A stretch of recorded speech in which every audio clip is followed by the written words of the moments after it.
Hello, I'm Sue Laurent. I'm a consultant paediatrician and medical advisor to the Baby Channel. We've come today to Viveka to witness an interview between a nutritionist and a patient and to talk about some of the things that she can do to help pregnancy.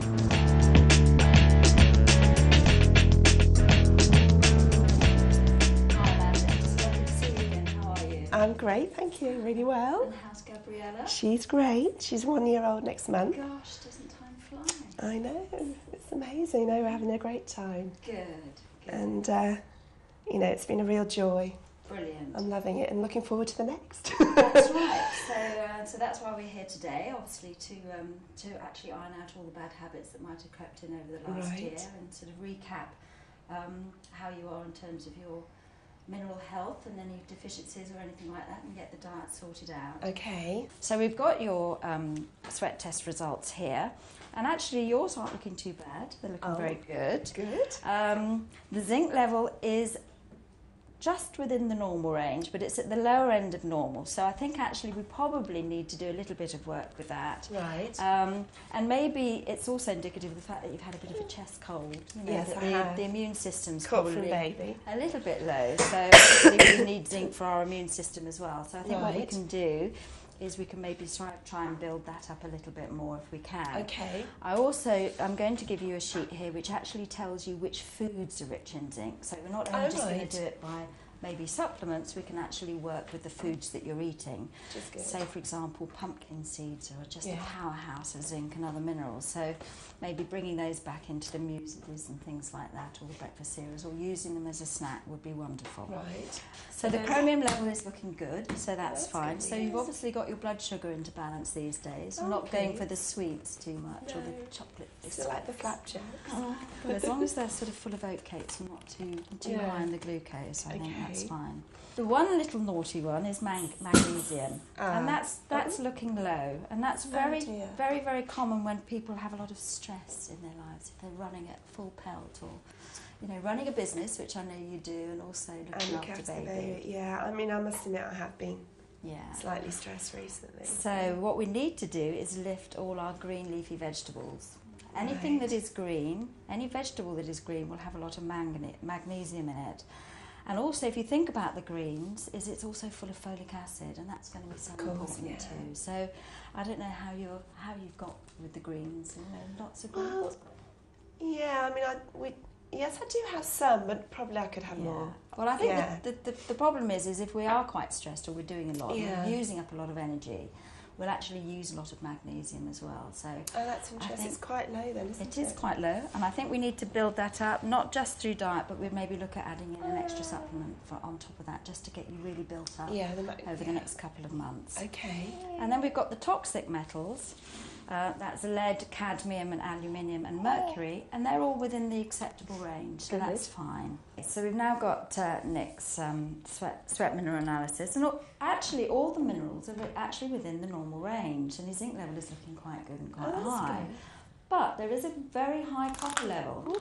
Now, the trouble with high copper is that it's molecularly very similar to zinc, so sometimes when the copper is quite high, copper's using the same absorption mechanisms, and it's also using the same transport mechanisms in the body, so sometimes it can just block out that activity. So that is quite high, so we need to sort that out, and we can sort that out by actually bringing in a little bit more zinc, even though his zinc level is okay. So we would just try and modify that to try and reduce the copper down a little bit. So again, the chromium is fine. His manganese is within the normal range. But if we go down to the more toxic metals, what we can actually see is there's a very high level of mercury creeping in. So I don't know whether he eats a lot of tuna or anything like that, or sort of these large fish, swordfish, tuna. No, I mean, we do eat a lot of fish, but do you know what? I'm not sure what he has at lunch. Maybe he goes for sushi or something. I'd have to check with him. Yeah, that would be interesting. The other thing, obviously, is if he's got a lot of amalgam fillings or anything like that, that can sometimes lift the mercury level. But more commonly, it comes in if you're eating lots of tuna and things like that. So I think what we'd like to do is probably bring that down, and to do that, you can include into the diet more of the sulfur-containing foods, such as onions and leeks, garlic, and a little bit of egg and things like that. Okay. The mineral that's very good for counteracting this mercury is selenium. Right. So actually what I'd probably like to do, rather than bringing in just an individual zinc, what I'd like to do is actually reintroduce a sort of a broad spectrum antioxidant, which has got the selenium, it's got the zinc in, and then it's got all those wonderful vitamins A, vitamin E, vitamin C to actually protect and nourish the sperm level. Try and lift that up as much as we can. Okay. And what's his diet like? Is he eating well? Or does he drink a lot of coffee and tea? Or Well, not at home he doesn't. Right. I don't. Yeah. I think he may have a bit at work, but no, generally he eats, like, you know, we always have a very good evening meal. Good. But he does tend to skip breakfast, I think. Not good. That's not so good. The trouble is That's recently, I mean, I have to Yeah. sort of... The trouble is when you skip breakfast, the real problem there is that your body is very metabolically active overnight. So if you think about your last meal being at 7 or 8 o'clock in the evening, Yes. when you get up in the morning, all that sort of glucose and everything like that has been used up. Actually, just the liver's sorting out all the things that it's having to sort out during the day. The immune system's running around. So when you wake up in the morning, your sugar level from the food that you've eaten is all gone. It's either been used up or it's been stored or everything like that. Yeah. So when you get up and then you don't have breakfast, what happens is the brain needs glucose to function. So if it doesn't get it from breakfast, what it will do is it will produce adrenaline, because adrenaline has the capacity to lift your blood sugar levels from the stores that you're eating. Yeah.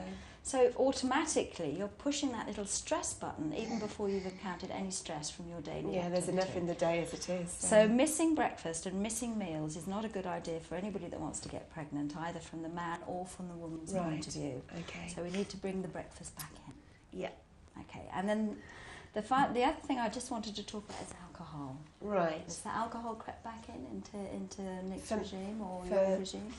Well, I probably, since I've stopped breastfeeding, I'm having a couple of glasses in an evening. Okay, all right. At the most, to be honest. So, I think if we can perhaps just pull that back again and take that down, because alcohol, unfortunately, is sort of it dissolves in fat and it dissolves in water. So it's one of these. It's a non-nutrient drink, if you like. It comes not doing into any the, good at it all. comes into the body, and rather than giving you anything, it actually depletes you of the Right. minerals, especially zinc.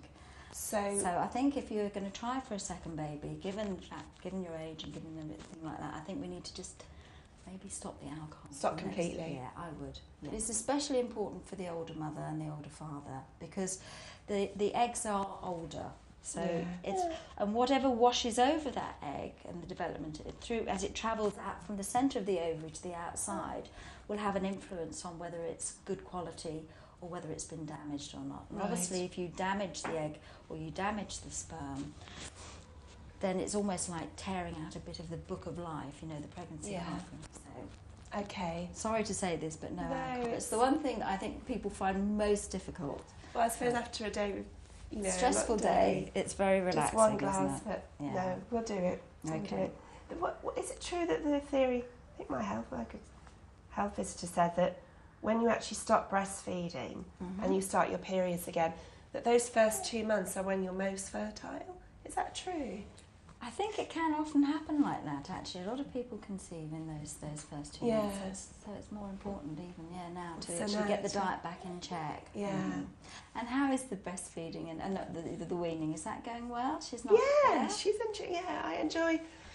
Oh, in typical mother, I really want to try and make all her meals, and I try to as much as I can. If I don't, I buy the organic jars, But I'm enjoying it now because she's trying new foods and it's going well. Brilliant.